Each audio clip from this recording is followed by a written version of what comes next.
And finally, Game of Thrones is back. Well, kinda. The first episode of the new series, A Knight of the Seven Kingdoms, has been released. You don't have to worry if you haven't watched Game of Thrones or House of the Dragon. You can still watch and enjoy this series without needing another knowledge. And if you do need anything, that's why I'm here. You will find everything you need on this channel, so if you haven't subscribed yet, make sure you do. Now, why did I say kinda when I said that Game of Thrones was back? Because this series is from Game of Thrones world, but it's completely different. The events take place almost 78 years after House of the Dragon and about 80 years before Game of Thrones. What's the difference between this series and Game of Thrones? This series is not about some lords or some queens or some politics or something like this. This series is about Dunk and Egg's journey between the streets of Westeros. So what's the story? At the beginning of the episode, we see Sir Dunk buries another man. This man was called Sir Arland of Penetry. Sir Arland was like a father to Dunk. He taught him almost everything in life and he was a hedge knight. Now what's a hedge knight? There are three kinds of knights in Westeros. The first one is a hedge knight. A hedge knight is a knight with no land, no name, no family, and almost nothing but his sword, armor, and horse. He moves from a place to serve the innocent and defend what's right. The second kind of a knight is a household knight. A household knight has no land either, but he does serve a certain lord. It doesn't have to be the same lord all the time, but he's not as free as a hedge knight. And the third kind of knights is a landed knight. Landed knights do have names, do have land of their own, and there is always a big chance that they serve as king's guards. After Sir Dunk buries Sir Arland, we see him inherits his sword, his armor, and his three horses, Thunder, Chestnut, and Sweetfoot. And already from the beginning we can see that Dunk isn't a very smart guy. He's not a genius, he's not a good planner. He's just a simple man. And we can see his hesitation from the beginning when he was wondering what to do next. He was thinking if he should maybe sell the horses and live like a king for a few years, but he knew that this wouldn't last forever. That's why we see him take a very brave decision. He decides to go to Ashford City to compete in a tournament. Now before reaching Ashford, we see Dunk stops at an inn to eat. And there we see two very important things happen. The first one is the drunk lordling sitting at the table. He asks Dunks to stay away and he tells him that he had seen him in a dream. And as we all know, in the world of Game of Thrones, dreams mostly mean something. They're almost like visions. And how did we know that this person was a lordling? Because we saw him paying with a coin with the Targaryen sigil on it. And this coin at that time was the most expensive and valuable one. The second important event that happens to Dunk is his meeting with Egg. Dunk's meeting with Egg was great. The little boy Egg seems to be a very good character. Already from the first scene we can see that he's smart, he's confident, and he's ambitious. We see him wearing Dunk's armor and riding the horse. After he finds out that Dunk is headed to Ashford, he asks him to take him in as his squire. But we see Dunk refuses and drops him a coin. And as we can see that this is a different coin. This coin had the 7-pointed star on it, representing the faith of the Seven, the primary religion in Westeros. The next day Dunk arrives at Ashford and he meets the master of the games to ask him to join the tournament. And in order to join the tournament you have to prove that you're a real knight. And there we can see the obstacles that Dunk will face. Dunk couldn't convince the master of games that he's a real knight, because when Sir Arland knighted him, the only witness was the singing bird on the tree, which of course is not considered as a witness, but it is important. Because of that bird we know that Dunk is probably lying about being a knight. We actually did see that bird at the beginning of the episode, but when we saw him Sir Arland was already dead and buried. We also saw a flashback scene when Dunk asks Sir Arland if he would ever be a knight, but we see Sir Arland completely ignores Dunk. He didn't even answer his question. And now we can see that Dunk is in real trouble. He needs to join the tourney and compete. So what's the solution? The solution is for him to find another knight or another lord to vouch for him. And here we see Sir Manfred Dondarrion. Sir Arland served Manfred's father in the past, and Dunk is hoping that Sir Manfred remembers him or remembers Sir Arland and vouches for him. But we can see that Sir Manfred is living almost in another life. He's always drunk, not caring about anything in life. He doesn't remember Sir Arland, and of course he doesn't remember Dunk. And the only obstacle for Dunk at that time wasn't just joining the tournament. Even if he did join and compete in the tournament, he still has to win, because a win would put his name on a map. He would earn some money, could buy some food for the horses, could buy a new armor, and could do whatever he wants with the money. But if he loses, he has to forfeit his armor, his sword, and his horse to the winner. And for someone like Dunk, this was the end, because he doesn't have anything else. He only has his armor, his sword, and his horses.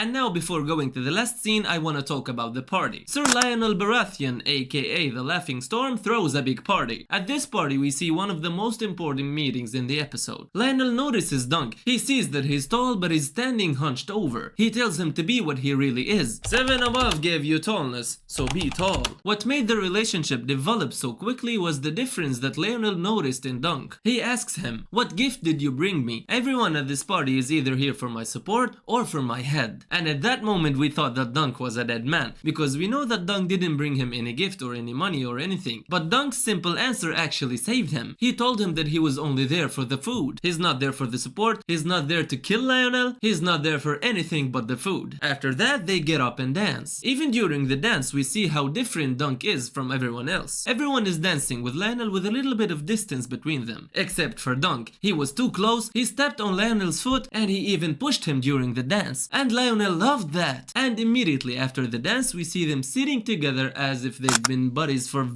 very long time. We even see the stag crown on Dunk's head. Lionel tells Dunk his story when he faced a very strong storm but pushed on. This story is about testing oneself against the unknown foe. And this is exactly what will happen to Dunk in case he joins the tournament. Because Dunk isn't tested, he didn't test himself as a knight. And if he joins the tourney he will be competing with very strong and powerful men and knights. So will we see Dunk live Lionel's experience and testing himself against the unknown foe? And finally we have the last scene. After the party Dunk returns to his camp to sleep and he's surprised to find out that Egg had followed him. He tended the horses, set up fire and caught a fish for them both to eat. Egg's ambition and determination convinced Dunk to make him his squire until the end of the tourney. The last thing we see is a falling star. Egg tells Dunk that the falling star brings luck to the ones who see it. Every other night is sleeping in their tents. They're not watching the sky. None of them saw the falling star. So now Dunk learned from Egg that the luck will be on his side, and he learned from Lionel that he must test himself against the unknown foe. The relationship between Dunk and Egg is very beautiful. They complete each other in a way. We see Dunk, he's tall, he's strong, he's a big guy, but he's not very smart and he's not so sure of himself. And then we have the opposite. Egg is kinda weak, but he's very smart and very confident. We will see the development of the relationship over the time. The next episode we will see what Dunk will do to join the tourney. Will he convince Manfred to vouch for him, or will he find another way? I wanna see your opinion on the episode in the comment section. Don't forget to subscribe, and I'll see you in another video. Bye!